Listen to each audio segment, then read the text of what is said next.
Ne bucurăm să fim împreună și pe această cale. Domnul mi-a pus pe inimă de ceva timp să fac un podcast care are ca subiect identitatea noastră în Hristos. L-am numit blând și smerit, pentru că Domnul nostru Iisus Hristos spune să învățăm de la El că este blând și smerit cu inima. De aceea vrem să ne aplecăm asupra Sfintelor Scripturi, să înțelegem personalitatea Domnului nostru Iisus Hristos, ca astfel să începem să-L cunoaștem și să ne însușim caracterul Lui în viețile noastre. Și de asemenea vrem să invităm la acest podcast diferiți oameni care îl iubesc pe Dumnezeu, care îl slujesc pe Dumnezeu din toată inima și astfel în viețile lor să putem să vedem pe Hristos. Și văzându-L pe Hristos în viața lor, împreună să fim încurajați să călcăm pe urmele Domnului nostru Iisus Hristos. În acest prim podcast avem în vedere ce înseamnă să fim copii ai lui Dumnezeu. Mai precis, care sunt caracteristicile unui copil al lui Dumnezeu. Și avem în fața noastră de studiat și de aprofundat un text care se găsește în Matei, capitolul 18, primele 6 versete. Avem invitat la acest podcast care să ne ajute să înțelegem mai bine Sfintele Scripturi pe fratele nostru păstor, fratele Daniel Martin, care este și doctorand în teologie, așa că ne bazăm ca sub călăuzirea Duhului Sfânt să ne dea învățăturile necesare, astfel încât să putem să ajungem să fim oameni maturi, destoinici pentru orice lucrare bună, căci Dumnezeu la asta ne-a chemat. Așa că rog pe fratele păstor, îi spun un bun venit în mijlocul nostru și rog pe dânsul să ne citească textul pe care îl avem în față de analizat în această seară. Înainte să citesc textul, aș vrea să mă bucur pentru acest eveniment sau podcast, cum pot să-l numesc, în moment în care avem harul de a împărtăși vestea bună a Evangheliei. Așa că prin orice mijloc am face-o, de la amvon, pe stradă sau aici în acest studio, tot ceea ce facem este să îl reprezentăm pe Hristos. Și cum spunea și fratele meu drag, fratele Adrian, trebuie să știm cine suntem noi în Hristos. Dacă ne găsim în El, în Hristos, atunci vedem Cuvântul Lui Dumnezeu cu altă lumină, vedem voia Lui Dumnezeu, vedem planul Lui Dumnezeu. Și de asemenea felicit pe fratele Adrian Drăgoi pentru această inițiativă și fratele Daniel, de asemenea, Olteanu, pentru slujire și vrem să vă îmbogățim și pe dumneavoastră cu ceea ce noi deja știm din Cuvântul Lui Dumnezeu.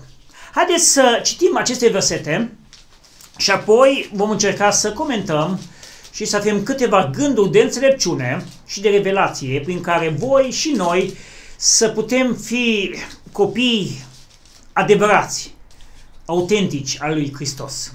Așa spune Cuvântul lui Dumnezeu. Matei, capitolul 18. În clipa aceea, ucenicii s-au apropiat de Iisus și l-au întrebat: cine este cel mai mare în împărăția cerurilor? Iisus a chemat la el un copilaș, l-a pus în mijlocul lor și le-a zis: adevărat vă spun că dacă nu vă veți întoarce la Dumnezeu și nu vă veți face ca niște copilași, cu niciun chip nu veți intra în împărăția cerurilor.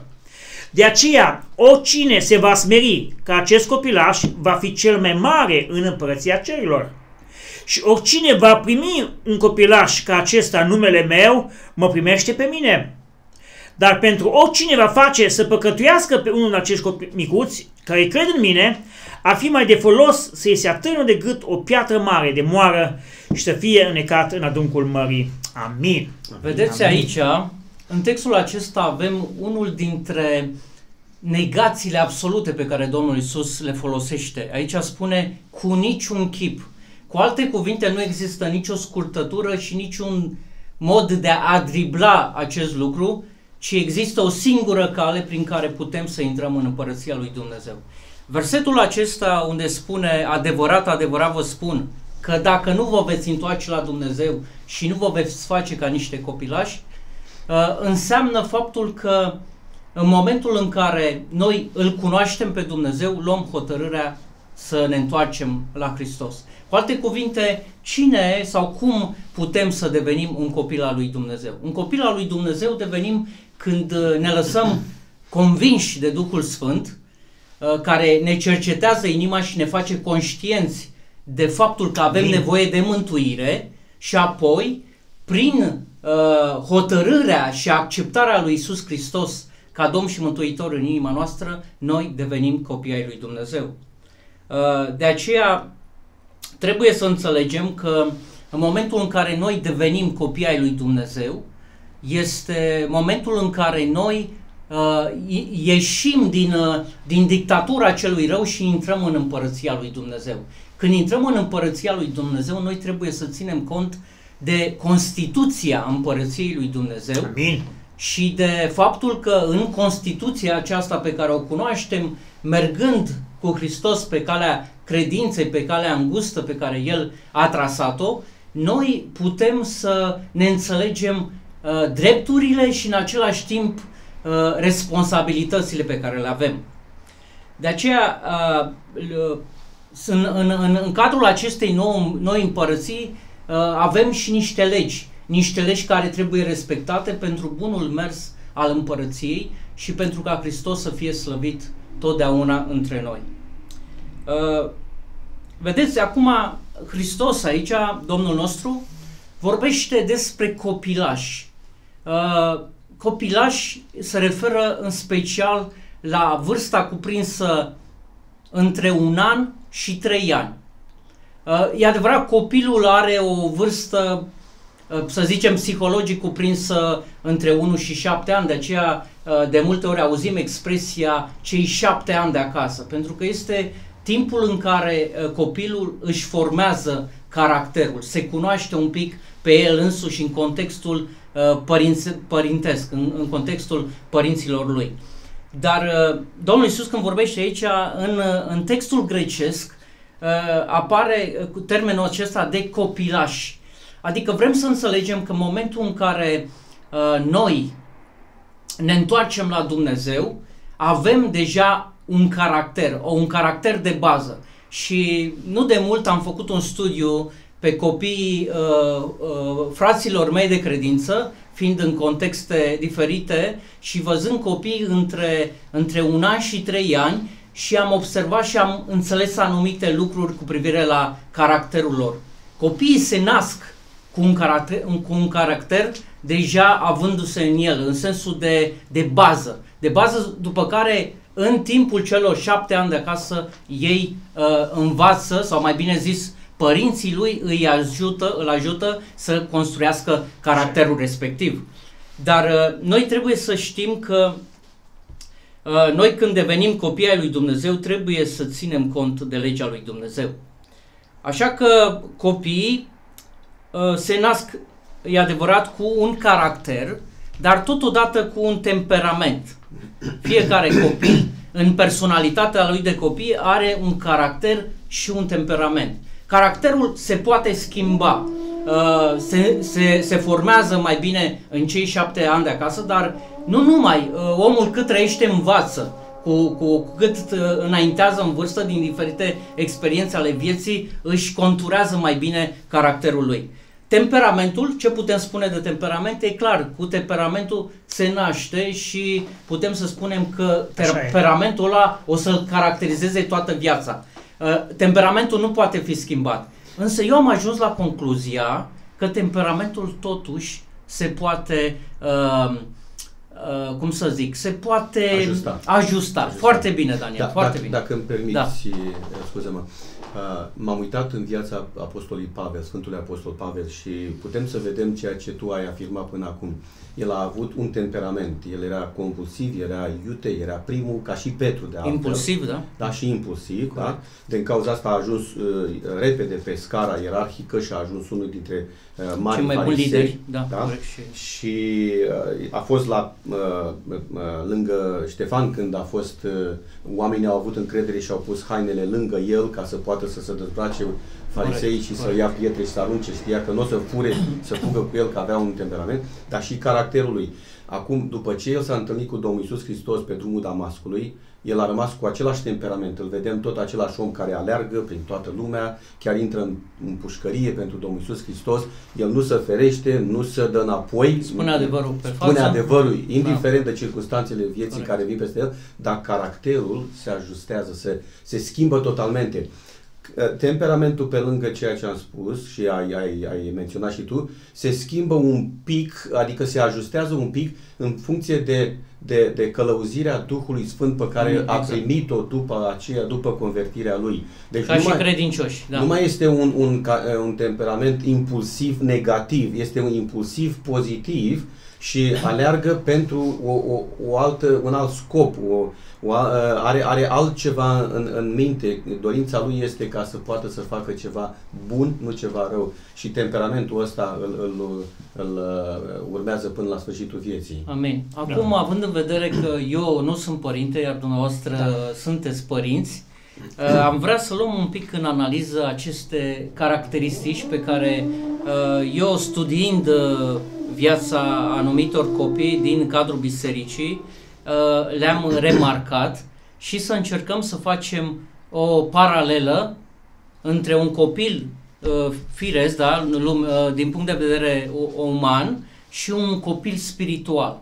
Pentru că aceleași baze de caracter pe care le are un copil normal, da, din lumea noastră, trebuie să le aibă și un copil spiritual, dar pe baza învățăturilor și adevărului lui Dumnezeu. Așa. Înainte să trecem la atribuții și la caracterizări, aș vrea să mai adaug la ideea pe care înainte ați spus-o. În privința umanității, am fost hărăziți sau am fost binecuvântați cu aceste temperamente, am putea să spunem, personalitate pe care știm cu toții că este impregnată în ea chipul lui Hristos, chipul lui Dumnezeu. Fiecare copil când se naște cu natura adamică și are o natură păcătoasă datorită naturii vechi, adamice.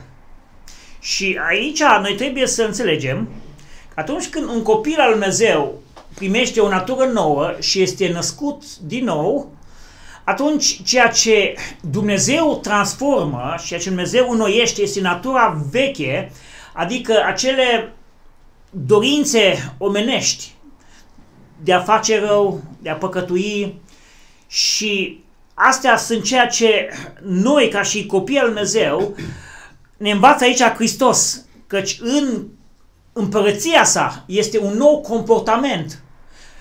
Această lecție este dată ucenicilor și ei, ca și ucenici, au datoria să aibă modele.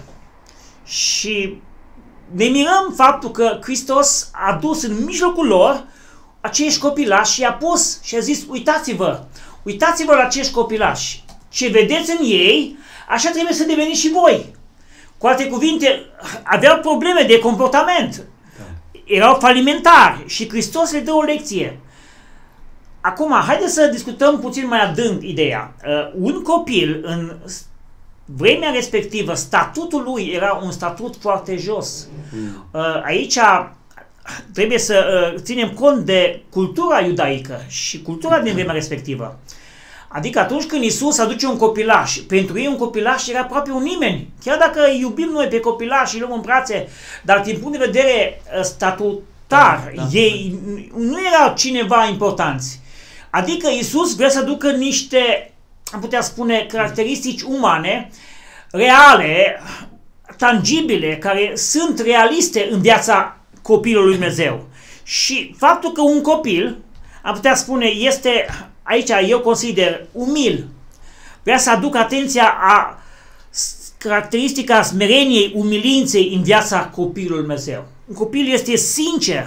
Sinceritatea de care un copil dă dovadă sau transparența trece dincolo de ideile noastre. De ce? Fiindcă Dumnezeu ne-a creat cu o conștiință curată. Ne-a creat după chipul Lui și noi trebuie să nu lăsăm ca lumea să introducă în mintea noastră gunoaiele acestei lumi, adică să rămânem curați la suflet, la trup, la inimă. Amin. Și atunci copiii care nu au fost, am putea spune, poluați de un context negativ, nociv, toxic, atunci acești copii vor fi puri. Dar dacă un copil, chiar dacă este curat, felul cum Dumnezeu l-a creat, este adus într-un context murdar, totuși hrănește în el acele umanități greșite care au fost în Adam. Acea natură adamică veche. Și de aceea ținem cont de lucrul acesta. Și apoi vreau să mai adaug și apoi te las din nou. Ați adus în discuție ideea de temperamente. Ceea ce mă bucur este că suntem unicați. Amen, și suntem copii Xerox. Fiecare este unicat în fața lui Dumnezeu și în fața lumii. Adică mai găsiți un Adrian Drăgoi și ADN. Da. Ce o să spun? În această unicitate, Dumnezeu o folosește pentru gloria Lui. Nu încearcă să ne facă pe toți roboți. Dacă ești introvertit, dacă ești, și eu, singvin, dacă ești așa cum Dumnezeu te-a creat, Dumnezeu îți respectă personalitatea. Amen. Și vedem aici, Petru rămâne Petru și mai departe, dar canalizează energia în direcția corectă. Amen. Dacă până atunci a fost iute, după ce l-a primit pe Hristos și a fost botetat cu Duhul Sfânt, a fost iute în a alerga cu Evanghelia. Amen. Și de aia, iuțimea noastră sau lucrurile care, am putea spune, par să fie negative, le putem converti. Amin? Le putem converti pentru gloria Domnului. Și asta trebuie să înțelegem. Căci este putere în cuvântul și voia lui Dumnezeu. Amin. Gloria Domnului. Două lucruri vreau să menționez. Mi-a plăcut când a spus că în perioada aceea istorică și culturală copiii nu aveau prea multă valoare. Corect. Pentru că asta scoate în evidență caracterul lui Dumnezeu din 1 Corinteni, capitolul 1, unde zice, capitolul 2, unde zice că Dumnezeu, nu, capitolul 1, Dumnezeu a ales lucrurile slabe ale omenirii ca să le facă de râs pe cele tari. Și iarăși, de aici, din capitolul care l-ați citit, Matei, capitolul 18, reiese un lucru extraordinar. Extraordinar. Dumnezeu nu trece, așa cum a spus, nu ne face roboți. A spus că Dumnezeu nu vrea să ne facă roboți și folosește ADN-ul nostru, temperamentul nostru spre slava numelui Său. Zice, până nu vă veți face, trebuie ca noi să dorim să ne transformăm. Exact. Nu El ne face, pentru că nu vrea să ne forțeze, ci noi să avem acea dorință născută prin Duhul Sfânt ca să ne transformăm. Să colaborăm. Exact. Și să-i cerem Lui putere și înțelegere, capacitate de a ne transforma. Că așa spune Domnul Iisus. Până nu vă veți face ca niște copilași. Da. Este extraordinar de important. Deci este nevoie de implicarea noastră. Nu numai... Dumnezeu lucrează împreună cu noi. Amin. Nu lucrează de unul singur. Amin. Fantastic. Mi-a plăcut lucrul ăsta. Contextul din Matei 18 este vorba despre intrarea în împărăție. Amin. Da. Deci vedem că nu se bazează pe măreție și pe glorie, ci pe umilință, transparență, adevăr. Simplitate. Da, simplitate. Da. Dar aici, știm cu toții, în context, Iisus vorbește despre familia regală, despre împărăția lui Dumnezeu.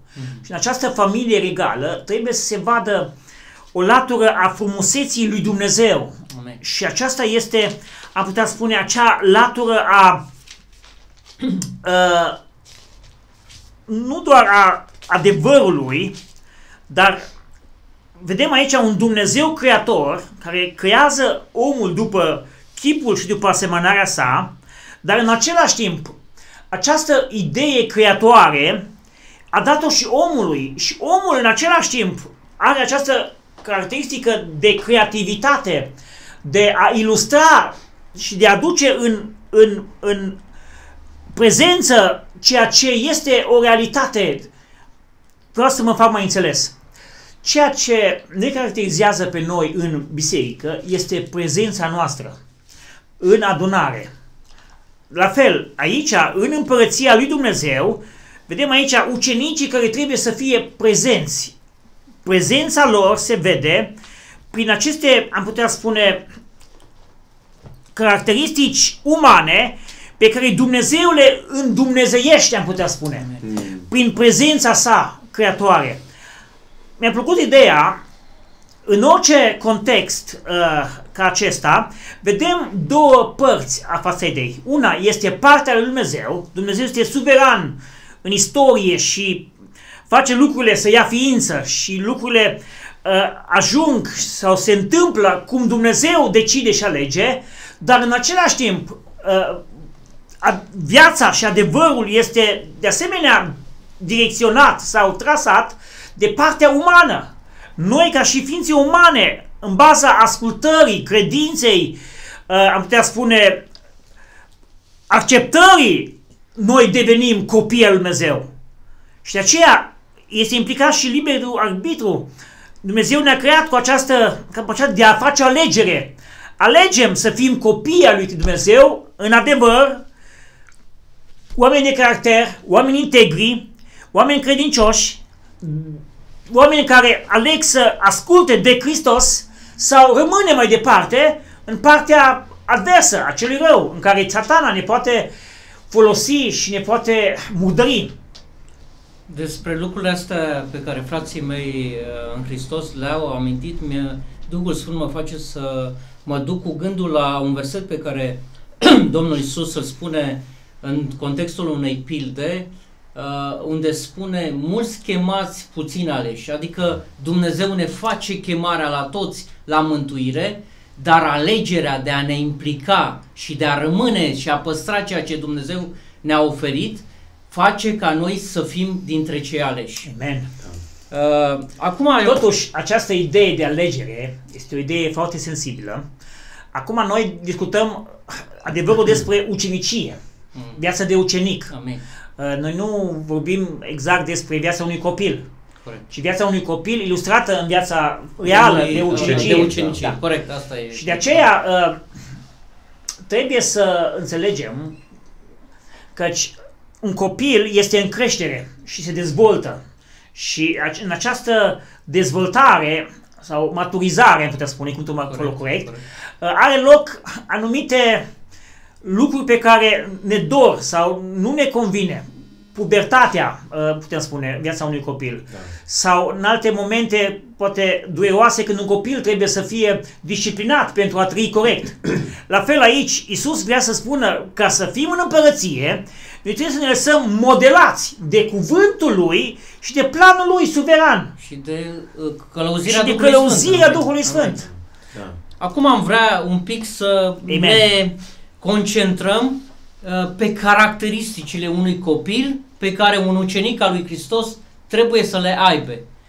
Așa cum deja v-am spus că am avut un timp în care am cercetat anumiți copilași, am observat 6 trăsături de caracter pe care copilașii le au, înainte ca ei să intre în contact cu lumea și într-un fel sau altul mediul să-i corupă, pentru că după aia ei încep să-și decline sau să-și devieze un pic din caracterul cu care Dumnezeu i-a făcut să se nască. În primul rând, copiii sunt dependenți. Adică ei sunt dependenți de părinții lor, pentru că se nasc într-un cadru familiar, au un tată, au o mamă și atunci ei sunt dependenți. Acum, noi ca și copii ai lui Dumnezeu, trebuie de asemenea să fim dependenți, corect? De Dumnezeu, adică mă refer. În modul acesta, noi putem să fim ceea ce trebuie să fim. Altfel devenim alți copii. Nu de mult am adus în discuție între noi un subiect, mândria.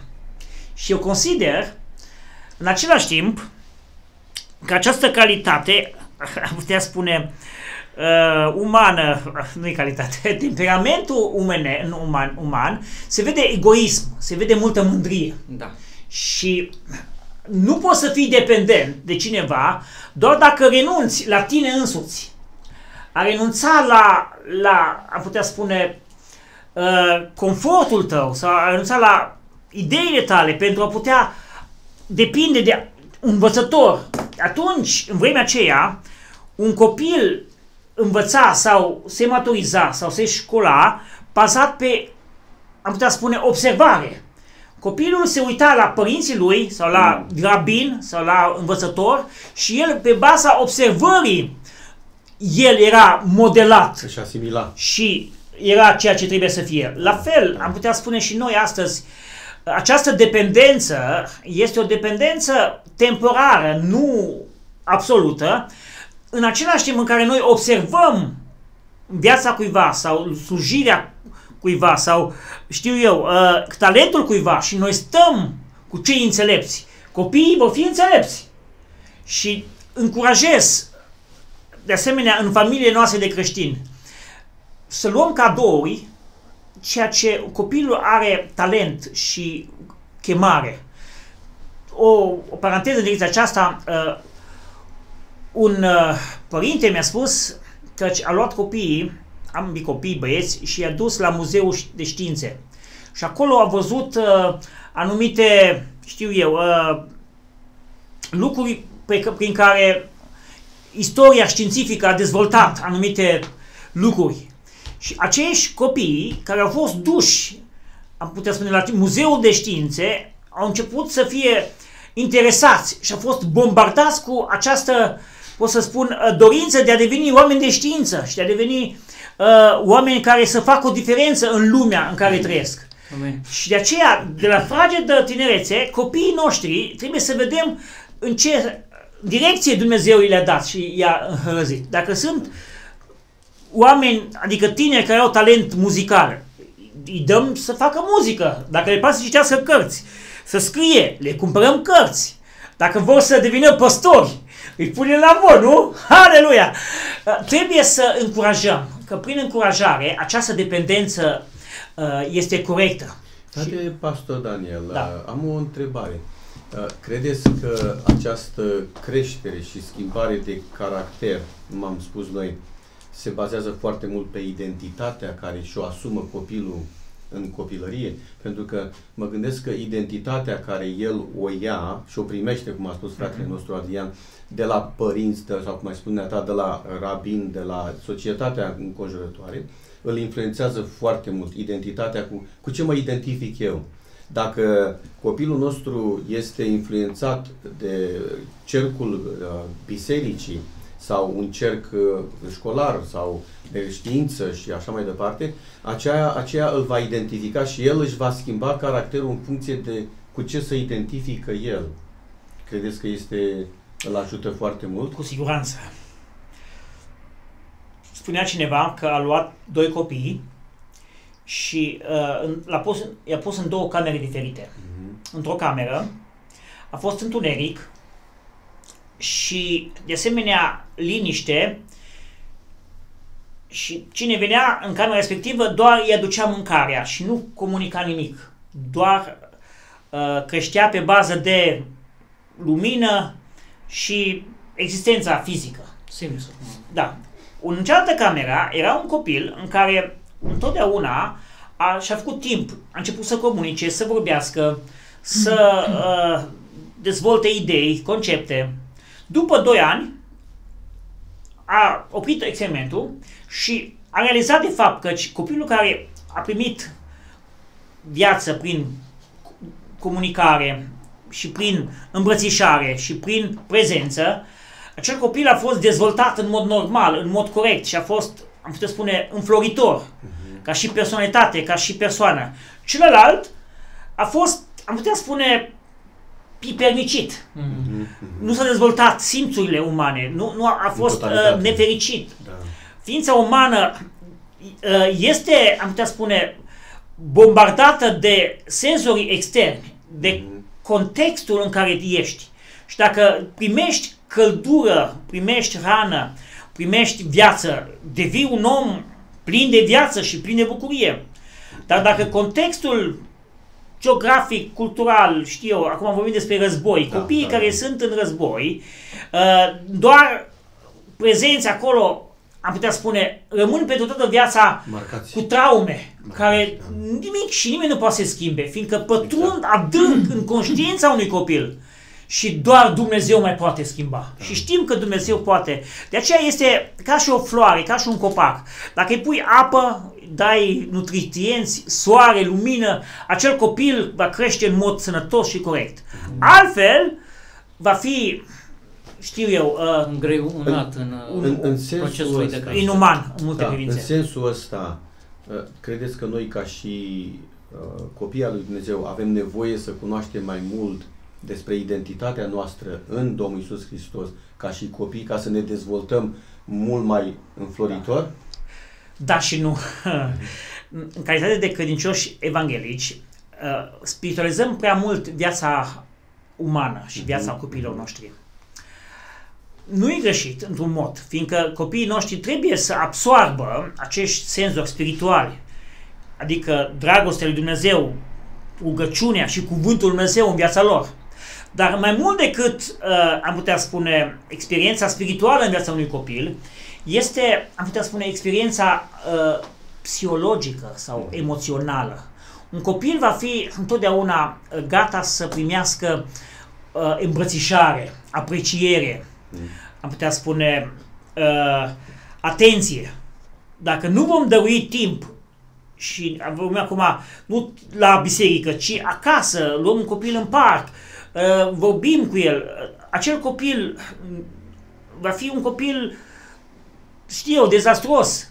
De aceea, orice ființă umană, chiar și un adult, crește mai mult prin încurajare, îmbrățișare, atenție și multe alte, am putea spune, subiecte care nu par spirituale, dar sunt esențiale în creșterea și maturizarea unui copil.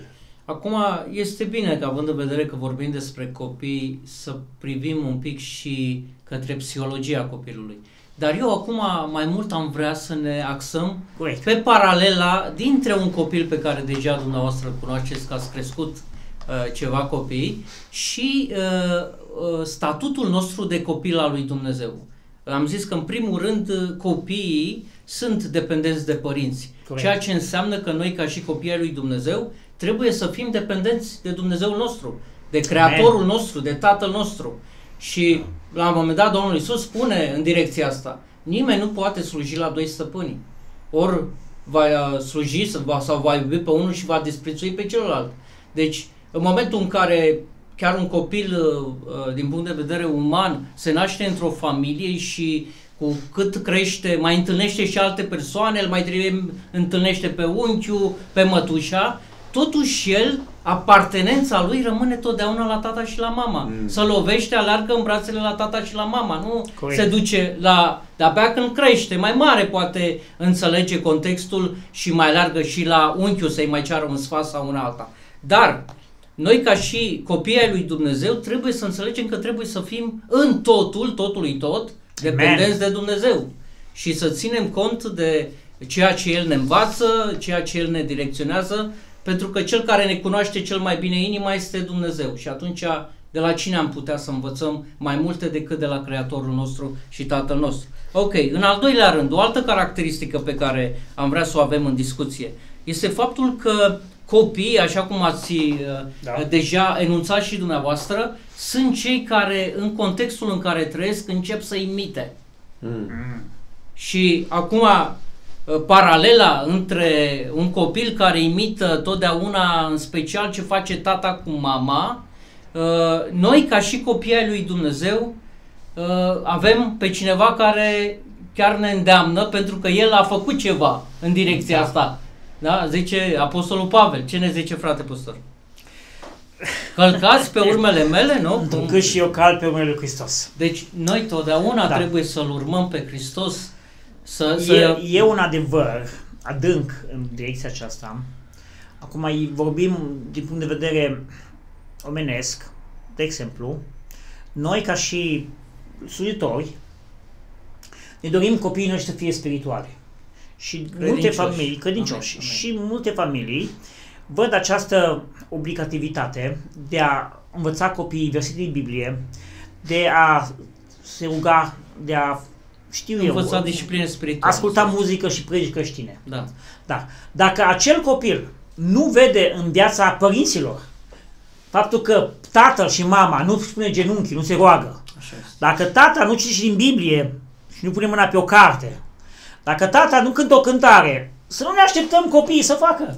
Degeaba dau sfatul dacă ei înșiși nu fac. Copiii fac ceea ce văd la părinți. Se identifică. Sunt excepții, Dumnezeu în mod miraculos poate schimba și transforma viața cuiva, dar regula este clară. Copiii vor face ceea ce văd la părinți. Zice că așchia nu sare de chiar și păstorii, viața pastorală e prezentă. Un proverb, da. Așa este.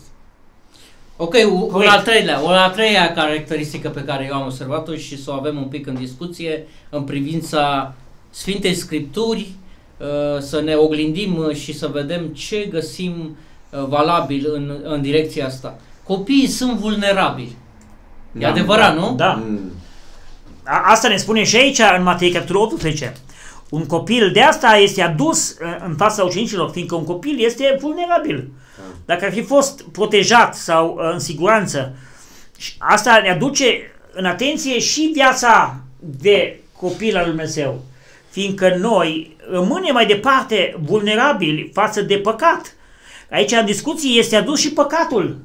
De aceea este important pentru noi să fim oameni înțelepți, care rămânem în ascultare de niște reguli clare pe care creația și viața normală ni le dă. Niște legi ale naturii. Legi ale naturii. Care pune ordine în tot universul. Care pune ordine în toarce. Da. Aici mi-am notat eu aici, căci un om de știință cu nume John Powells spune că ființele umane au 5 niveluri de vulnerabilitate în comunicarea pe care ei o au. În primul rând, este atunci când comunicăm clișee. Zi de zi spunem, wow, ce bine mă simt, ce frumos este afară, ce priveliște frumoasă. În ciuda, am putea spune, contextului care arată siguranță și frumusețe, tu rămâi în permanență în o perioadă de, am putea spune, vulnerabilitate, fiindcă ploaia, știu eu, alte lucruri din afară poate să îți ardă fața sau alte lucruri. De aceea e foarte important atunci când comunicăm să trecem dincolo de natura propriu-zisă. El spune în al doilea rând, faptele altora, adică ceea ce se petrece în familia ta, în jurul tău, produc nesiguranță sau produc siguranță. E foarte important să fii într-un context sănătos. Și atunci asta te face, am putea spune, mai puternic în ceea ce vrei să faci. În al treilea rând, noi comunicăm ideile noastre, judecățile noastre, realitatea din jurul nostru. Și aici trebuie să fim de asemenea vigilenți, fiindcă avem două extreme. Unii își pun un paravan și nu vor să primească nicio informație, nicio învățătură sănătoasă și vor să zică, știu eu, las că mă descurc eu. Oricum ai fi, ca ființă umană, suntem modelați, ciopliți, dăltuiți unul de altul, de experiența altuia. Și de aceea trebuie să comunicăm ideile noastre în mod corect.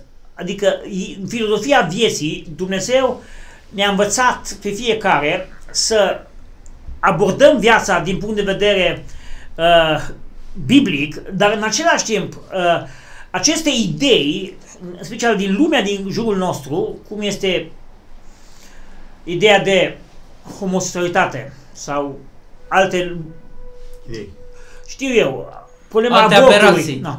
Aceste lucruri trebuie să fim foarte înțelepți pentru a nu ne lăsa, am putea spune, clătinați de stânca și temelia în care suntem puși în Hristos. Și de adevărul fiindcă noi suntem vulnerabili. Astăzi credem în Hristos și mâine poate o idee lumească poate să ne dea de perete. Adică trebuie să fie viața pe stâncă, pe Hristos, pe adevăr, ancorată. Și atunci nu ne vom mai lăsa loviți de orice prejudecăți. Și în ultimul rând, în al cincilea rând, spune, adevărata comunicare este atunci când avem o deschidere onestă și completă personală, când intimitatea sau apropierea umană se vede printr-o comunicare reală și adevărată.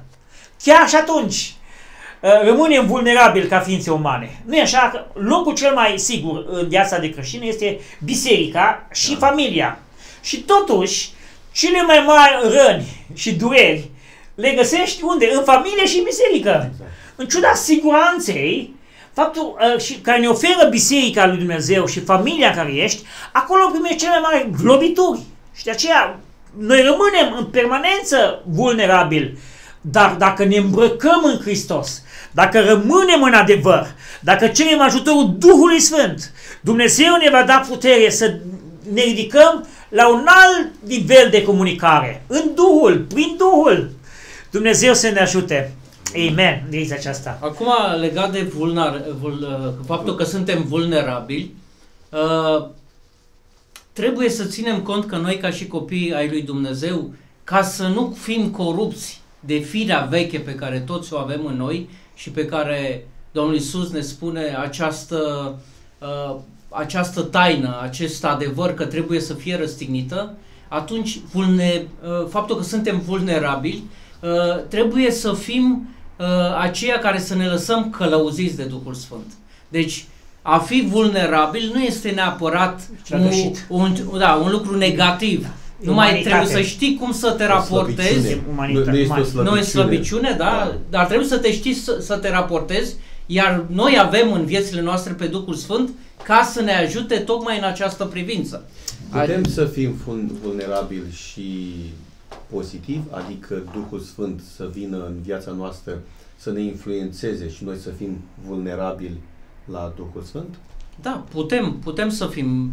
De exemplu, vorbești cu cineva și care trece printr-o anumită problemă și tu începi să îi dai niște sfaturi și el probabil o să gândească, băi, ce îmi spune ăsta că ăsta n-a trecut pe acolo? Și atunci te faci vulnerabil și spui, uite, acum câțiva ani am trecut și eu pe acolo, am făcut-o și o lată.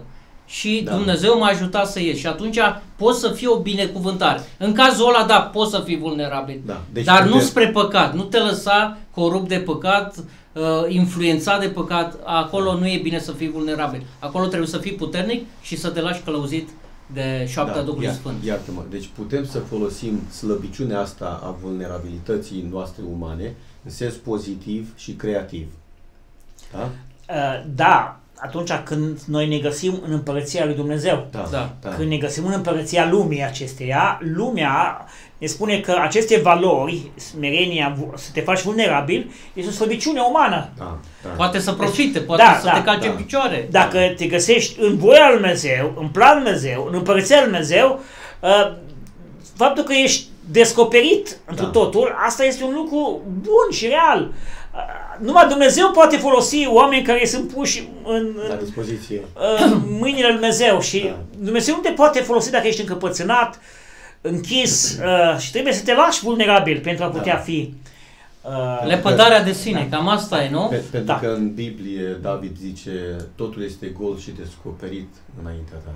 Deci el nu putea să se ascunde nicăieri, Psalmul 139. Da. Mi-a plăcut foarte mult, iertați-mă, 1 Ioan capitolul 2.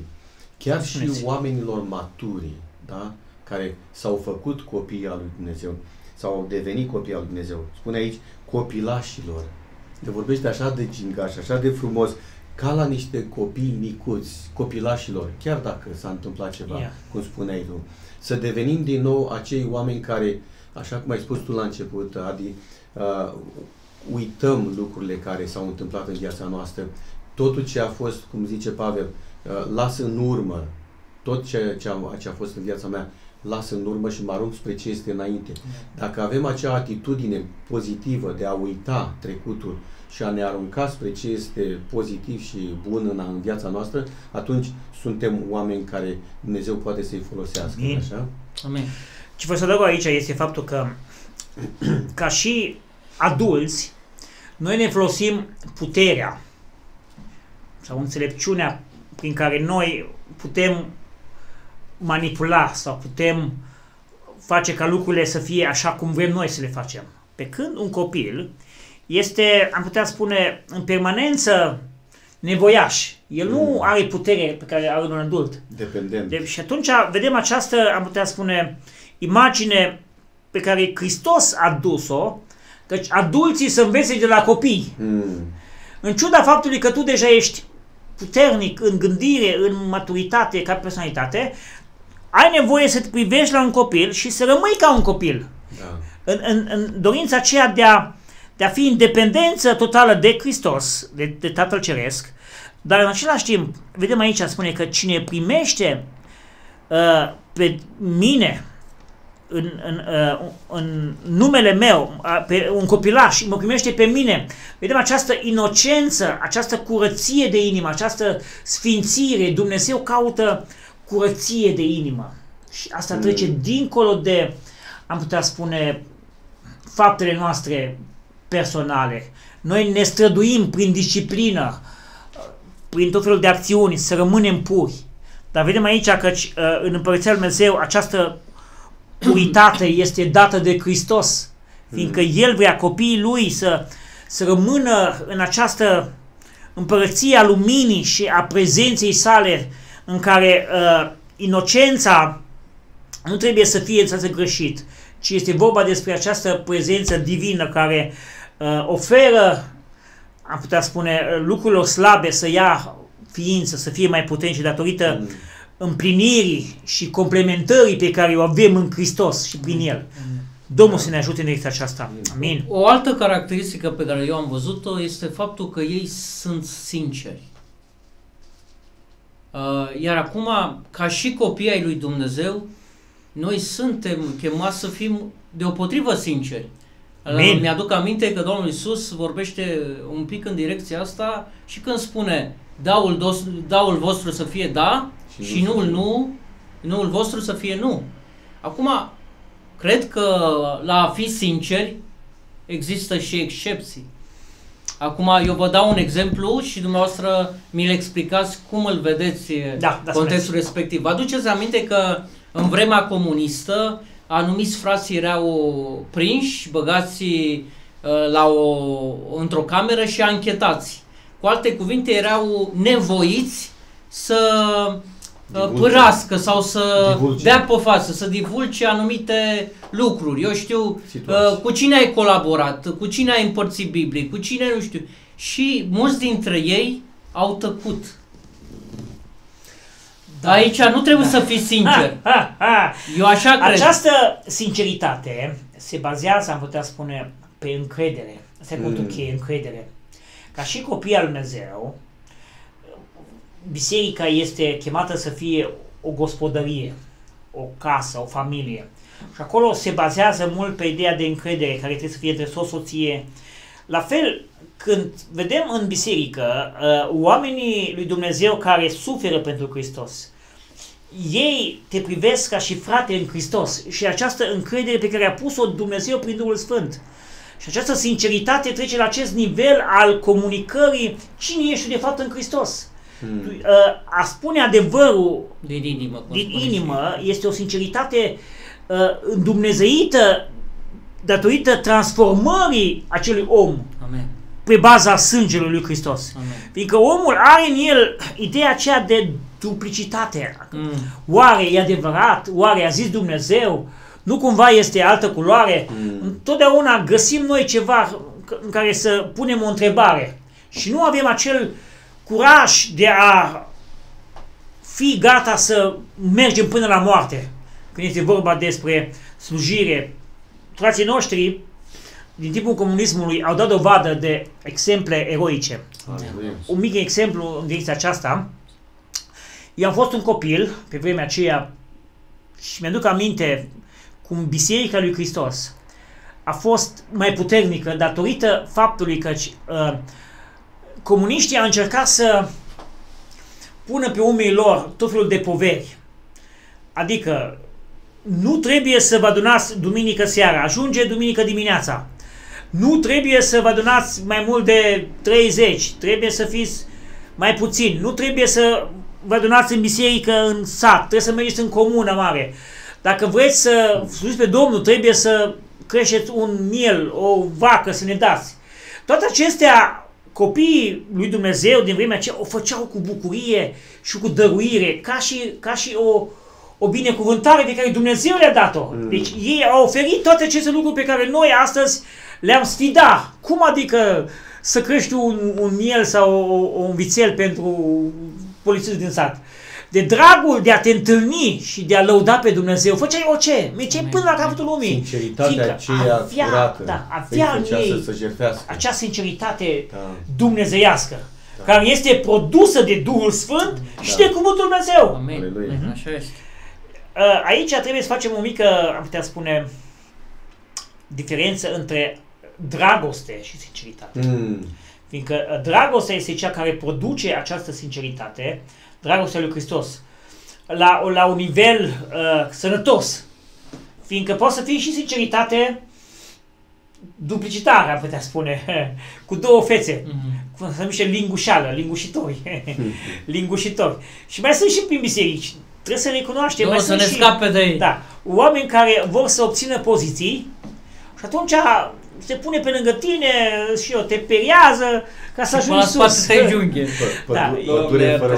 Iertați-ne acum, suntem umani, acum Duhul Dumnezeu ne călăuzește și ne pregătește și ne luminează și ne vede cum trebuie să facem. Dar în același timp, ca și umani, trebuie să înțelegem că noi ca ființe umane avem această, putea spune, atitudine de respingere datorită faptului că vrem să fim aduși, adică să fim parte din comunitate și nu vrem să fim respinși sau avem riscul acela de a ne pierde biserica, prietenii și din cauza aceasta noi trebuie să învățăm că viața creștină implică un risc și implică un sacrificiu. Un copil, dacă nu este testat, adică un copil, ca să crească sănătos, trebuie să se dea responsabilitate. Dacă nu duci poveri, ești ofilit și ești slab, dar dacă ai provocări, dacă ai schimbări, noi spunem challenges, devii puternic. Dumnezeu ne face mai puternici. Amen. Și de asta noi trebuie să dăm copiilor noștri să facă ceva pentru a putea crește. Încă de mici, da, încă să de le mici. dăm niște sarcini la și nivelul astfel lor. se dezvoltă încrederea și dragostea pe care trebuie să fie reală. Și asta este, acum pot să spun, o mare piedică în creșterea copiilor noștri, căci familiile din generația noastră îi sufocă pe copiii lor cu o dragoste ireală. Adică fac totul pentru exagerată. Puiul meu, dragul meu, tu nu faci nimic. Și atunci ne doare mai târziu că creștem altceva. Și ne mirăm de ce nu sunt oameni al lui Dumnezeu. Trebuie să fim înțelepți în felul în care noi ne oferim timpul nostru și să le spunem adevărul, chiar dacă doare.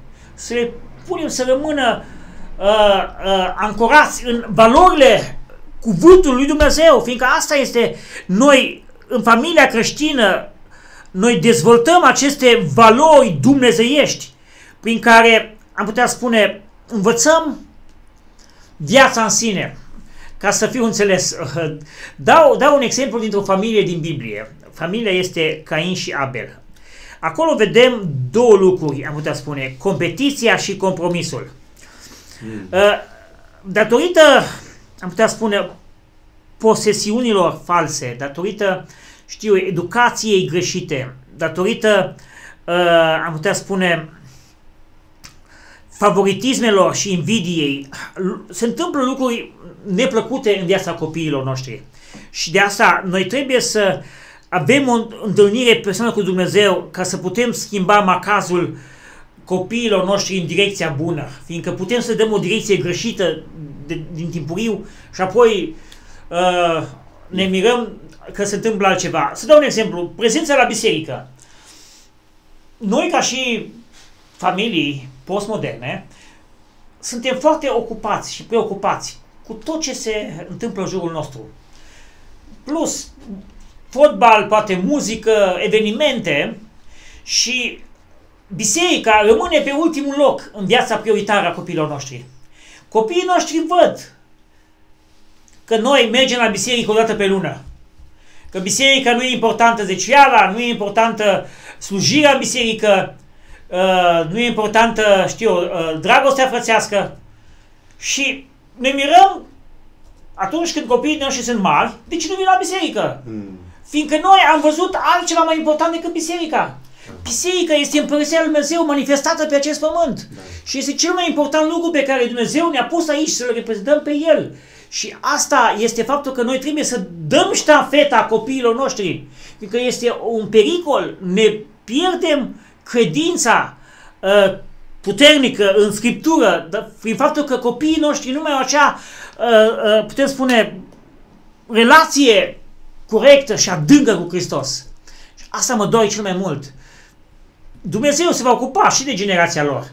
Dar în același timp, noi suntem responsabili ce oferim copiilor noștri din punct de vedere spiritual. Fiindcă, din păcate, oferim case, mașini, vacanțe copiilor noștri și mă întreabă de mult, unde mergem în vacanța următoare? Nu mai vrea România, numai în Turcia, în Grecia. Iertați-mă că am mers pe panta asta acum. Nu, e un adevăr pe care dar ne doare, din păcate îl trăim. Că din păcate sunt familii, am putea spune, un termen științific, am uitat cum se numește, pe limbă mie, tehnocrate, în fine, în Biblie vedem aici familii puternice pe baza adevărului și ascultării în contextul familiei. Dar rămâne acest subiect cu altă ocazie. Ok. O altă caracteristică pe care o văd la copilași și la cei mici este faptul că ei sunt foarte sociabili. Da. Sunt buni, sociabili. Ajung după aia, în timp, poate să schimbe un pic, să devină mai egoiști. Dar în primii ani, un copil e foarte sociabil și e prietenos, da.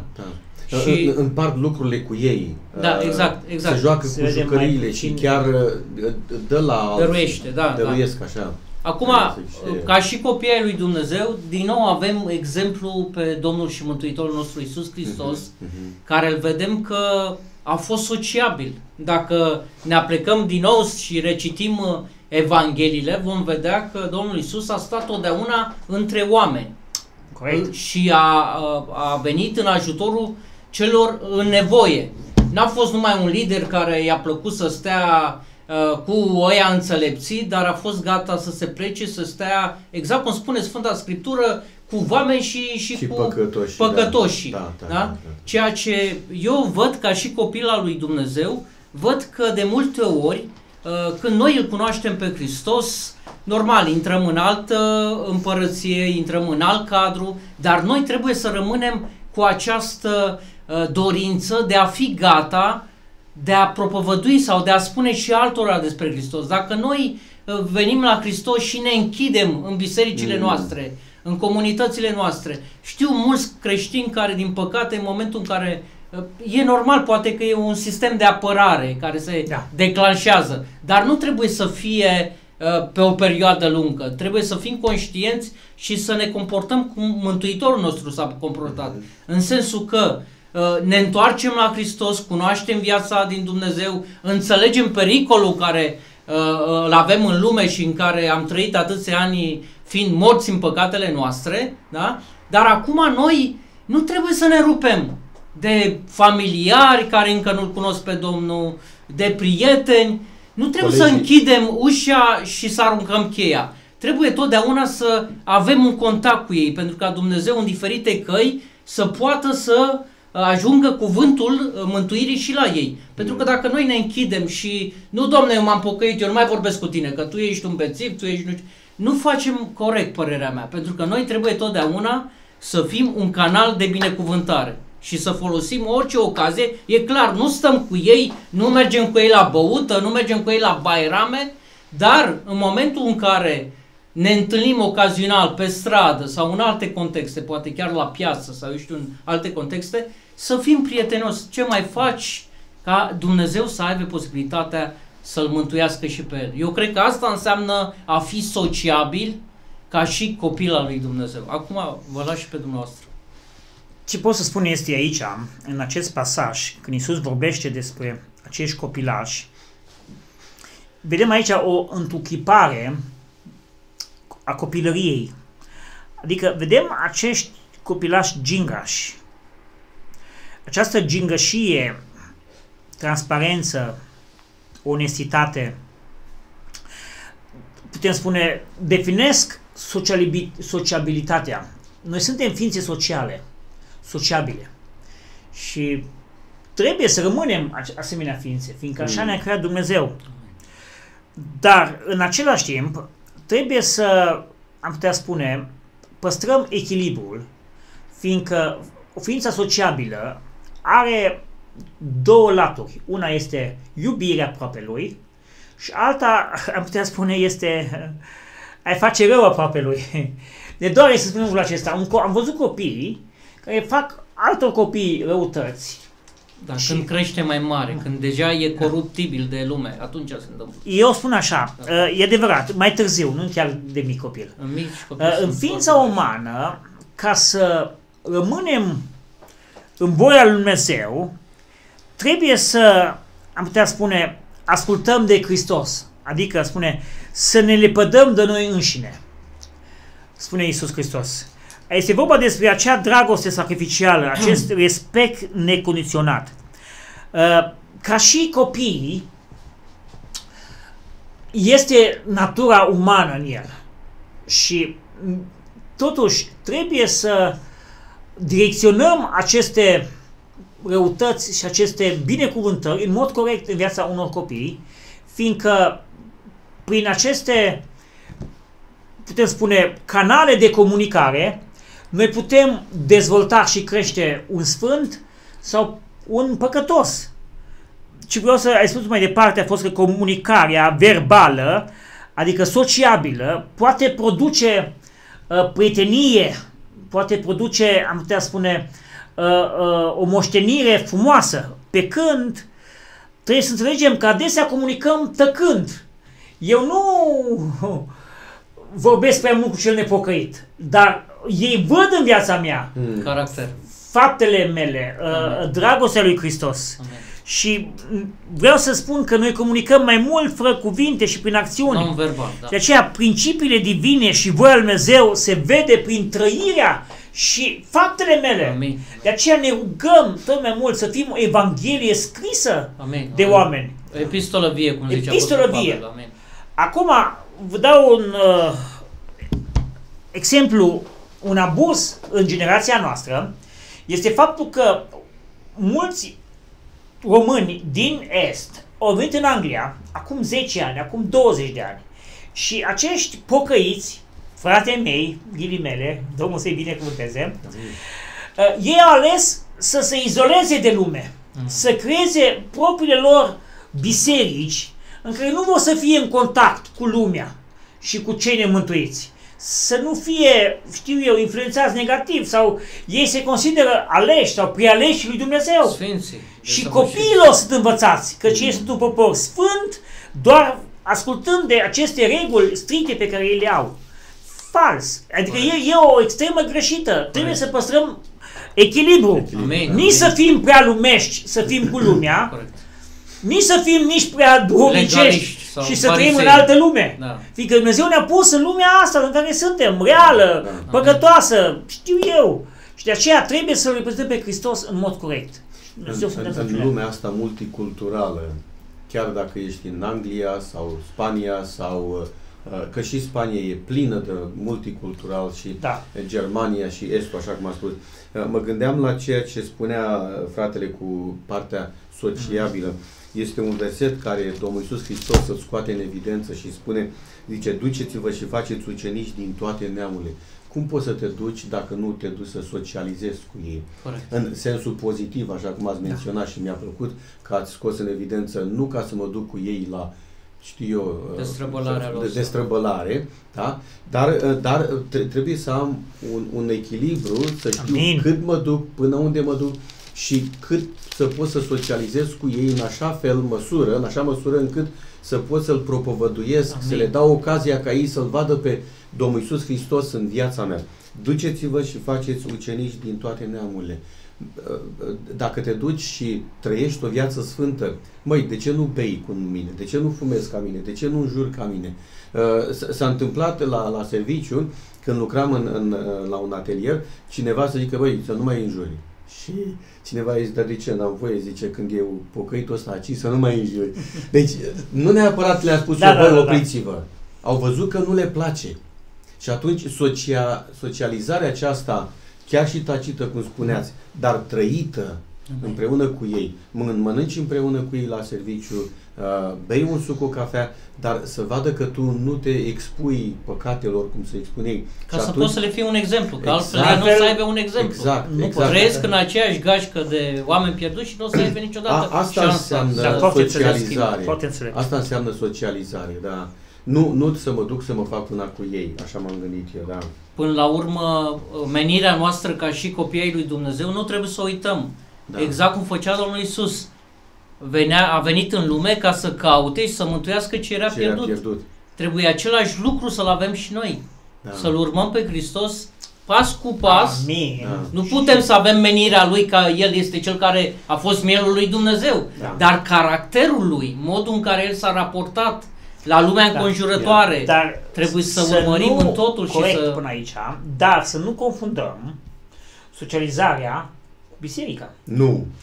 Fiindcă, de cele mai multe ori, în generația noastră, chemăm oameni nepocăiți la socializare, la un barbecue, ca să, la, știu eu, un film creștin, și doar ca să fie în contact cu noi. Și chiar și duminica la biserică, unii consideră că socializăm. Fraților, împărăția lui Dumnezeu este împărăția luminii și noi luptăm împotriva diavolului. Amin. Și nu socializăm de dragul prieteniei. Noi câștigăm oameni la Hristos, îi luăm din întuneric la lumină. Și asta trebuie să înțelegem. Amin. Am putea să spunem că în biserică nu este socializare. Am putea să spunem că e mai mult decât socializare, pentru că e părtășie. Legătura frățească, care e dincolo de ceea ce noi gândim în sistemul lumesc. Și legătura aia în dragoste și în unitatea Duhului Sfânt.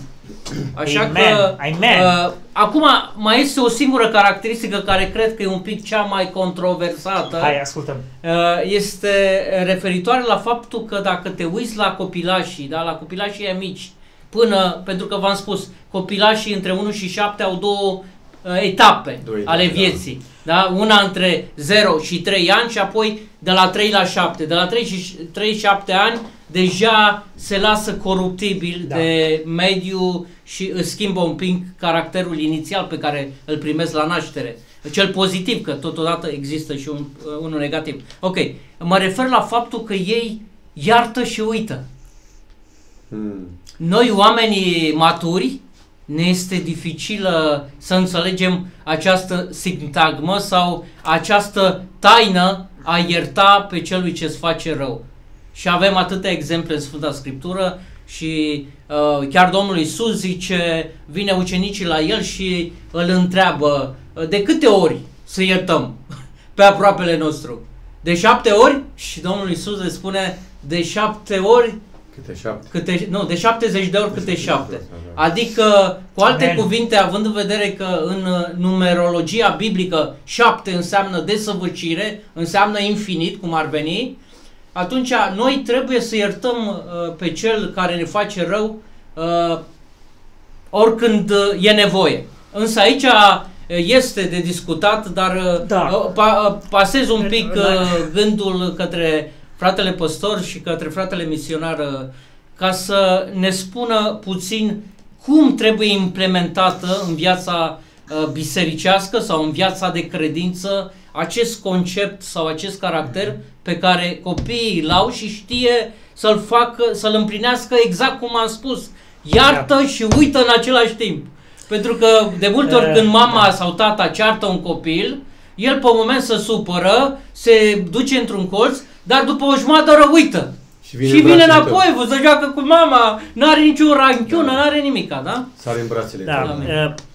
Dacă citim acest pasaj, Matei 18, întotdeauna trebuie să ne întoarcem la Scriptură, la cuvânt, fiindcă aici sunt secretele, am putea spune, adevărurile lui Dumnezeu.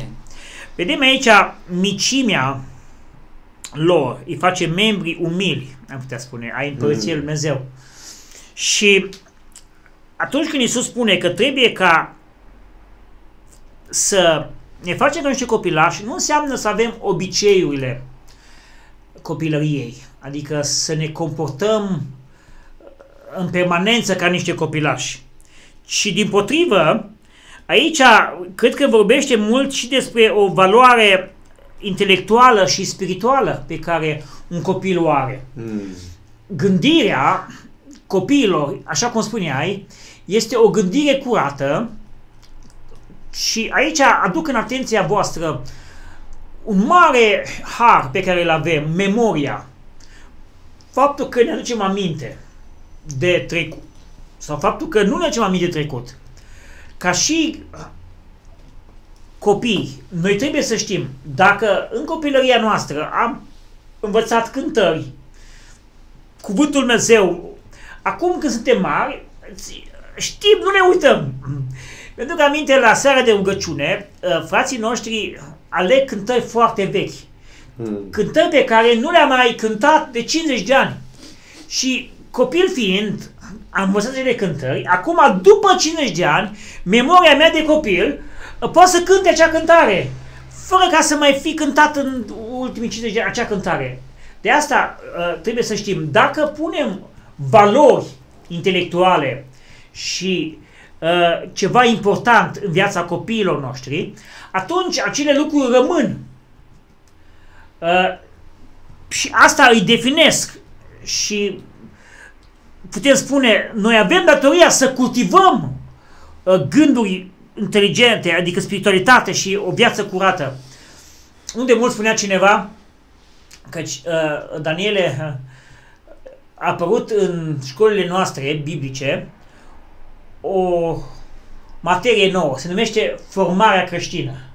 Formarea creștină este etapele vieții de credință care trebuie dezvoltate în mod natural, adică să nu creștem așa, dintr-o dată și haotic. De asemenea, eu lucrez cu oameni cu probleme mentale și oameni adicți la droguri. Toți acești oameni care au probleme de dependență, am putea spune, în viața de copil au avut un moment când s-a declanșat un lucru păcătos sau un abuz, putea spune o traumă care, datorită acelei traume, mai târziu în viața adultă, comportamentul a fost afectat. De asta, gândurile pe care le-ai spus tu sunt adevărate parțial, adică în măsura în care noi creștem în mod corect un copil cu valorile lui Dumnezeu, acel copil mai târziu se va întoarce la ceea ce a învățat. Dar dacă noi în acel copil punem în el gunoaiele acestei lumi și copilul vede certuri permanențe în familie, vede, știu eu, lenevie, ignoranță, irresponsabilitate, acel copil va rămâne un irresponsabil și un nimeni. Și de aia trebuie să-l creștem corect. Nu zic, puterea lui Dumnezeu poate mai târziu să facă din el un om al lui Dumnezeu. Închei cu această imagine. Spunea cineva că când a fost copil mic nu-i plăcea școala și a avut numai note de, știu eu, 4, 5, 6 și s-a pocăit, s-a întors la Dumnezeu când avea 14-15 ani, adolescența timpurie.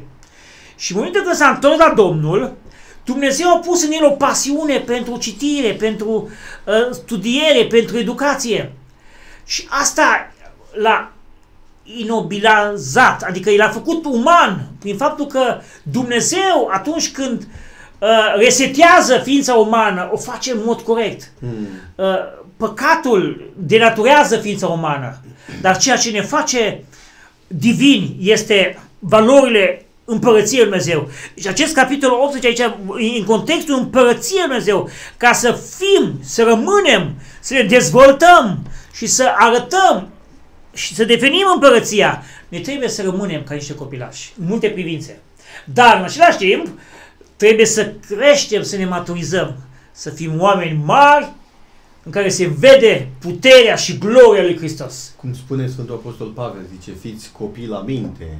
O să trecem la încheiere, o să vorbim despre Ce mi-a plăcut că ați spus că mai devreme sau mai târziu Dumnezeu va lucra în viața unui copil, se potrivește foarte mult cu ceea ce spune în Proverbe 22 cu versetul 6. Învață pe copil calea pe care trebuie să o urmeze. Amin. Și când va îmbătrâni. Și când va îmbătrâni, nu se va abate de la ea. Deci mai devreme sau mai târziu, am văzut lucrul ăsta în viața mea cu multe persoane. Au crescut în adunare, au crescut într-o atmosferă creștină, s-au dus în lume pentru o perioadă, ca și fiul risipitor de altfel, și mai târziu, chiar dacă au apucat să se căsătorească într-un anumit mediu un pic mai nociv, au avut remușcări în inimă și Dumnezeu a lucrat și s-au întors. Normal că sufletele acestea au avut de suferit și e de preferat să se căsătorească în biserică cu creștini, ca să nu aibă de suferit. Dar, totuși, să nu ne pierdem nădejdea, pentru că mai devreme sau mai târziu Dumnezeu va lucra în inima lor. Totuși aș vrea, având în vedere ultima trăsătură de caracter, să fim practici. Vorbim despre faptul de a ierta. Chiar Apostolul Pavel când spune îngăduiți-vă unii pe alții, iubiți-vă unii pe alții. Cum putem realiza iubirea când de cele mai multe ori e posibil să te rănească frații tăi din biserică? Ai de la unul de pe stradă, te aștepți să te calce pe bătătură sau să te jignească pentru că nu-L cunoaște pe Hristos. Da? De multe ori se întâmplă în cadrul bisericii lucrul acesta, pentru că fiecare avem niveluri diferite de maturitate și atunci nu știm probabil cum să trăim această părtășie pe care Apostolul Pavel ne învață, nu? Prin faptul că ne dă mai multe cu această idee, unii pe alții, totdeauna folosește părtășia reciprocă, unul cu altul, și eu m-am întrebat sincer, Doamne, cum pot eu să ajung să iert, dar și să uit? Pentru că de multe ori iertăm, dar nu uităm. Pentru că e adevărat că în momentul în care cineva ne face rău, e o rană. Iar rana, chiar dacă se vindecă, rămâne o cicatrice pe care o știm, care aia rămâne poate pe toată viața, da? De aducem aminte, facem o operație și cea mai mică de apendicită și ai acolo cicatricea până când treci în lumea cealaltă. Și atunci eu am întrebat pe Duhul Sfânt să mă ajute să înțeleg ce înseamnă să ierți și să uiți. Și am înțeles secretul. În momentul în care tu cunoști și îl recunoști pe Dumnezeu ca suveran și ca Tatăl tău, tu înțelegi că orice îngăduie în viața ta e spre binele tău. Chiar dacă te doare, chiar dacă devine insuportabil uneori sau incomod. Pentru că dacă tu înțelegi lucrul ăsta, că a venit unul sau un frate de-al tău și neavând caracterul cizelat, da? Neavând călăuzirea deplină a Duhului Sfânt în care să știe să se raporteze în diferite situații, vine și fără să vrea zice, cu tine n-am ce discuta, tu du-te de aici, sau eu știu, da? Și te rănește, pentru că zici, dar ce are cu mine? Sunt și eu, frate, nu i-am făcut nimica, nu m-am uitat urât la el, nu i-am făcut nimica, nu? Și atunci, secretul este acesta, când noi înțelegem că Dumnezeu e suveran și Dumnezeu e Tatăl nostru, atunci orice lucru care vine pentru binele nostru. Chiar dacă de multe ori poate nu înțelegem sau e greu de suportat. Dar dacă noi înțelegem principiul ăsta, o să iertăm de fiecare dată și o să uităm când ni se face rău, pentru că știm că Dumnezeu a îngăduit spre binele nostru. Eu cred că așa putem. Amin. Dacă ar fi de simplu, frate Adrian. Când ne lăsăm călăuziți de Duhul lui Dumnezeu, totul e simplu. Când acum, noi nu înțelegem, noi ne raportăm ca niște oameni credincioși, răscumpărați și iertați. Mă gândesc de ce Hristos, după ce vorbește despre copiii, următorul subiect abordat este iertarea greșelilor. Versetul 15 spune că dacă fratele tău a păcătuit împotriva ta. De ce? Fiindcă el crede că dragostea este posibilă. Deci în comunitate apar greșeli, apar momente în care ne certăm. Suntem umani, ne știu eu, ciorândăim sau interacțiunea umană datorită personalităților diferite, datorită dorințelor umane, apar momente în care, într-adevăr, te rănești. Dar aici ni se spune că noi, ca și frate în Hristos, avem datoria să iertăm. Este și o poruncă și o alegere. Și apoi ce îmi place mult este faptul că implică și biserica în contextul iertării. Spune așa, dacă nu vrea să vă asculte de ei, spune-i bisericii, și dacă nu vrea să asculte nici de biserică, să fie pentru voi ca un păgân. Deci sunt unii care refuză iertarea, aia nu-i vina ta, dar tu trebuie să oferi iertare. Este dumnezeiește să ierți și să iubești. Și este uman să greșești. Dar este inuman și diavolește să nu ierți. Deci numai diavolul este cel care pune mândrie în mintea ta și încăpățânare. De dragul lui Hristos putem face orice. Amen. Credeți că Domnul Iisus Hristos este este un exemplu ideal în ideea... Siguranță, nu avem alt exemplu. Când, mai bun, da. Când El a venit Iuda la El și El îi spune, prietene, ceea ce ai de făcut. Nu i-a zis dușmanule. Pentru că în Psalmul 55 am găsit aici, zice, nu un vrăjmaș mă batjocorește, că aș suferi, cum spuneai tu, Adrian, că nu, chiar cei din... Nu unul de afară, da. Unul de afară. Și zice, ci tu care te socoteam una cu mine, tu frate de cruce și prieten cu mine, da? El a întins chiar și în același blit cu Domnul Iisus Hristos. Și Domnul Iisus Hristos, ce blând și ce frumos îi spune, prietene. Da? Dacă am avea aceeași reacție, dacă am avea aceeași atitudine ca Domnul Iisus Hristos, când cineva vine și ne dă o palmă, când i-a dat Domnul Iisus Hristos o palmă ostaș, i-a zis, dacă n-am făcut niciun rău, de ce îmi dai cu palma?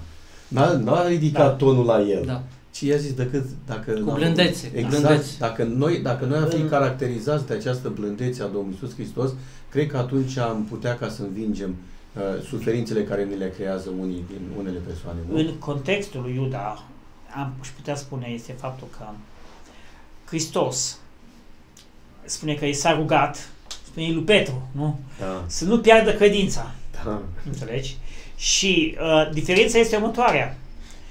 Că Petru, chiar dacă a căzut în acest păcat al trădării, s-a lepădat de Hristos, el totuși a crezut în Hristos, ca fiind Mesia. După, i-a părut rău. Pe când eu cred că Petru a rămas mai departe un frate, pe când Iuda a rămas prieten, fiindcă Iuda și-a pierdut credința. Și-a pierdut credința, da. Pentru că îl urma pe Hristos din interes. Asta e, acum n-am să spun eu, bineînțeles, că asta zic.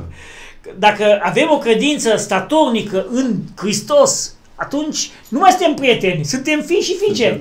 Amin. Subiectul iertării este un subiect complex, foarte amplu și rămâne poate cu o altă ocazie doar despre iertare. Da. Dar trebuie să înțelegem că trebuie să iertăm. Am văzut oameni care au iertat dincolo de cuvinte. Și am văzut și oameni care n-au iertat. Păcatul le rămâne. Acum, eu cred că în urma pocăinței și în urma, am putea spune, dragostei, de dragul lui Hristos, primești și palme. Amen. Și dacă citim tot felul de narațiuni misionare în care misionari au fost omorâți copiilor și cum ei au putut să ierte. De unde a avut această iertare? Doar faptul că a izvorât în inima lor prezența lui Hristos. Deci este imposibil să ierți complet dacă nu l-ai pe Hristos. Da. Poți să ierți toate de pe buze, dar când îl ai pe Hristos, atunci ești gata să dai și cămașa, să-l iei în brațe, să mergi cu el încă 10 ani împreună. Dar dacă nu ești gata să ierți, trebuie să te mai rogi. Suntem aproape de sfârșitul acestui podcast. Încă un lucru pe care vreau să-l subliniez aici legat de faptul de a ierta este faptul că Domnul Iisus vorbește un pic și de contextul în afara bisericii, când zice că suntem datori să iertăm pe vrăjmașii noștri. Însă trebuie să înțelegem că noi trebuie să iertăm pe vrăjmașii noștri, nu stând totdeauna în cadrul în care vrăjmașii acționează, pentru că am fi nimiciți de ei. Da. De fapt, contextul pe care Domnul Iisus vrea să-l spună acolo este faptul că dacă în calea noastră, în drumul nostru, intersectăm și dușmani, atunci suntem datori să iubim, pentru că este singura metodă în care putem să-i ajutăm să vină la Hristos. Când noi nu plătim cu aceeași monedă, ci arătăm dragoste, ei în momentul ăla vor fi mișcați și li se va pune mintea la contribuție și își vor pune întrebarea, dar stai puțin, eu aproape îl calc în picioare pe ăsta și ăsta nu reacționează. Și atunci lucrul ăla îi face o resuscitare, îl trezește din starea de nebunie în care e. Ok, acum, având în vedere că am discutat despre aceste 6 caracteristici pe care un copil al lui Dumnezeu trebuie să le aibă ca să poată să intre în împărăția lui Dumnezeu. Poate să fie chiar mai multe. Poate să fie mai multe, eu sunt deschis. Atâtea am remarcat eu, am observat eu.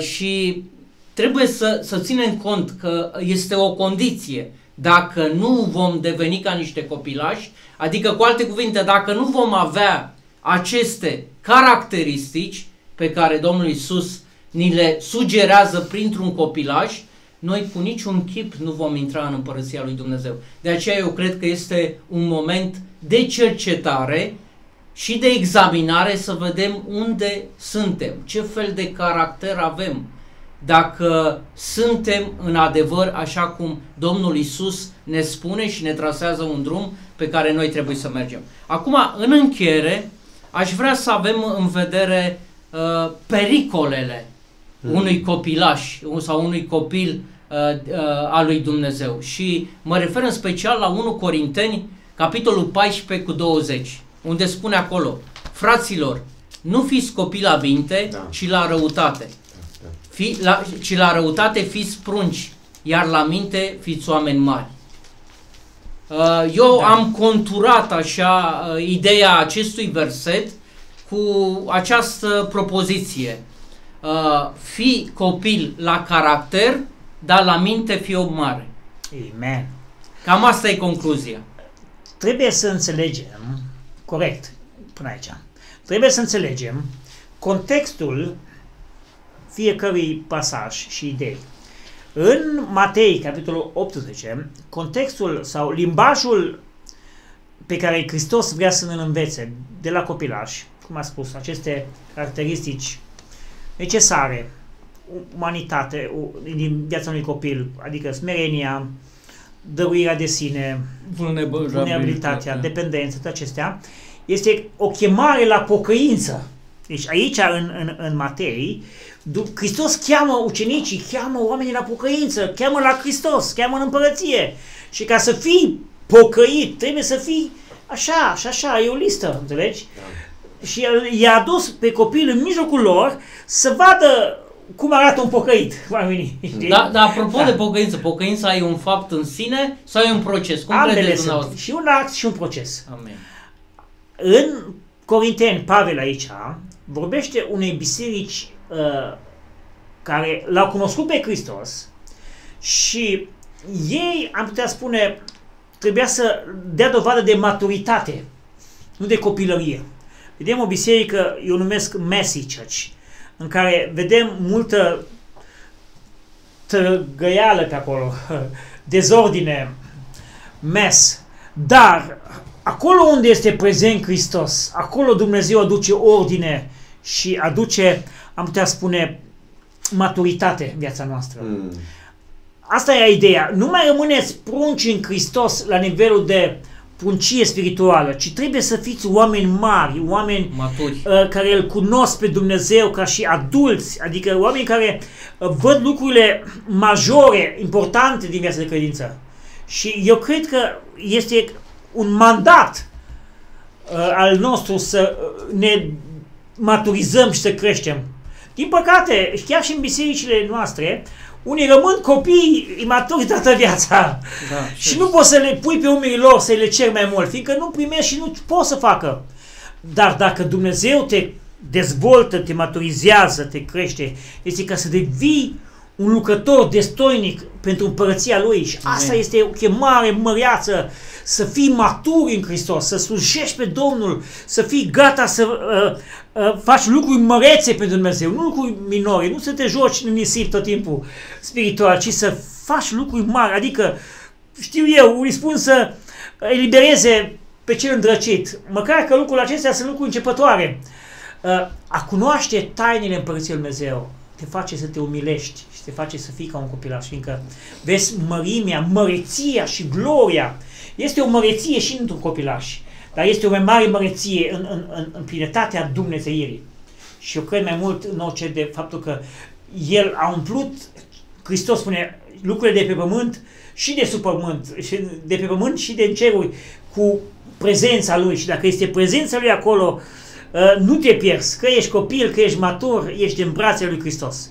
Aleluia. Dar eu doresc ca toți să creștem împreună, să fim gata pentru venirea Domnului Iisus Hristos. O biserică model. Cu siguranță trebuie să creștem, dar să nu uităm că trebuie să avem caracter de copilași. Da. Trebuie să creștem la minte, pentru că de asemenea Apostolul Pavel mai spune într-un context foarte ceva interesant apropo de faptul că trebuie să creștem la minte, să fim oameni maturi. Da. Efeseni 4:14 zice, ca să nu fiți copii duși de valuri încoace și încolo, purtați de orice fel de învățătură prin șiletenia oamenilor, prin viclenia celor ce pun la cale planuri ca să vă înșele. Deci, caracterul trebuie să-l avem, ăla nu trebuie să se schimbe niciodată. Trebuie să fie permanent, un caracter de copilaj în care noi suntem dependenți de Dumnezeu, îl imităm pe Hristos, ne lăsăm călăuziți de Duhul Sfânt, dar în cele spirituale, în a ne aprofunda, în a ne lăsa călăuziți de Duhul Sfânt, în a lăsa ca Duhul Sfânt să ne vorbească, să ne dea îndemnuri, să ne sfătuiască, aici trebuie să ajungem să fim oameni mari. Și asta se face cu cât citim mai mult Cuvântul lui Dumnezeu, cu cât medităm, cugetăm la Cuvântul lui Dumnezeu și cu cât încercăm, pe cât am înțeles, să punem în practică. Așa devenim oameni mari. Să mâncăm Cuvântul lui Dumnezeu. Da. În sensul ăsta, autorul cărții către evrei le spune aici, în Evrei, capitolul 5, versetul 12, în adevăr, voi care de mult trebuia să fiți învățători, aveți iarăși trebuință de cineva care să vă învețe. Deci există nevoie de o maturitate, dar așa cum ai spus foarte frumos, cu un caracter copilăresc, să avem cel puțin cele 6 caracteristici care le-am identificat în această după-amiază, să putem să știm să iertăm, să putem să știm să uităm, să putem să știm să iubim, să putem să știm să ne identificăm cu biserica și cu comunitatea și cu Dumnezeu, așa cum ați menționat mai înainte. Deci există o importanță extraordinară ca noi să putem să fim. De multe ori am fost la o strângere și cineva, un pastor tot așa a spus, zice, cine a mai făcut skating, cine s-a mai dus și s-a mai dat. Noi am uitat ca să devenim, am uitat să ne comportăm ca niște copii și ne purtăm, încercăm să ne comportăm de multe ori poate foarte dur, că vrem să ne încadrăm în acea poză a omului matur și care poate să ia tot un piept. No. Nu, trebuie să ne comportăm ca niște copii, chiar dacă ne maturizăm, cum ai spus, spiritual și la minte. Da. Amen. Amen. Mulțumim pentru că ne-ați urmărit până la sfârșit. Mulțumim și fratelui păstor Daniel Martin. Mulțumesc colaboratorului meu Daniel Olteanu, care este un misionar aici în Londra și reprezintă pe Hristos. Și în următorul da, vă ascult. Un singur gând vreau să spun înainte ca să închei.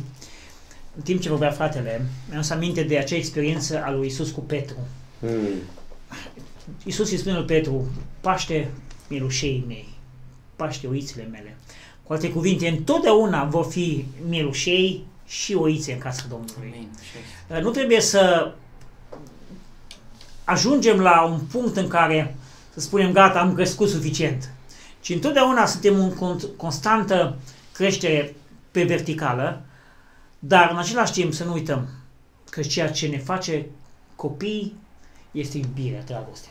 Amen. Să rămânem iubitori ca niște copilași. Amen. Domnul să ne ajute. Amen. Amen. Și acum că s-a dus în discuție lucrul acesta, este adevărat, în Biserica lui Hristos sunt și copilași, sunt și tineri, sunt și părinți, cum spune Apostolul Ioan.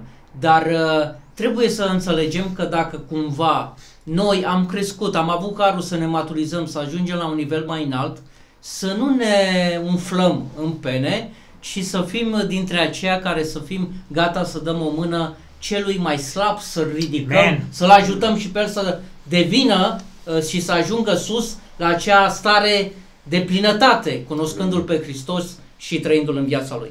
Vreau să spun că în următorul podcast pe care îl avem peste o lună vom discuta despre ce înseamnă a fi născut din apă și din Duh, conform textului pe care Domnul Iisus îi spune lui Nicodim: dacă nu te vei naște din apă și din Duh, nu vei vedea împărăția lui Dumnezeu. Amin. Mulțumesc. Să nu uităm că duminică este, sau când sâmbătă este 1, mâine este 1 iunie, ziua copilului, deci facem și acest podcast ca să putem să atragem atenția oamenilor să bucure de această zi minunată pe care Dumnezeu a creat-o. Amin. Amin. Amen. Vă binecuvântăm pe toți în numele Domnului Iisus Hristos. Amin. Amin. Fiți copiii Domnului până la venirea Lui. Amin. Amin.